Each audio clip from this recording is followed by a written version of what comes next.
Hey everybody, this is a quick video in case you have a Samsung TV and it's giving you a 0-1 error code and you're wondering what this is and what do you need to do to get rid of it.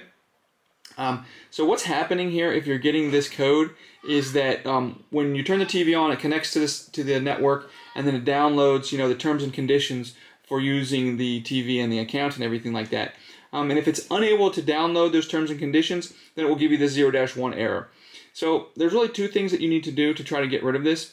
First of all is just really simply make sure that your TV is connected to the internet. Because if it's not properly connected to the internet, it won't be able to download the terms and conditions, and then it won't work properly.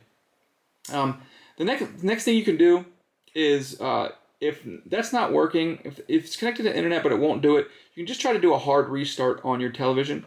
So all you're going to do is you're going to press the home button, then you're going to go to settings, and then from settings to support, from support to self-diagnosis, and then you're going to select Reset Smart Hub.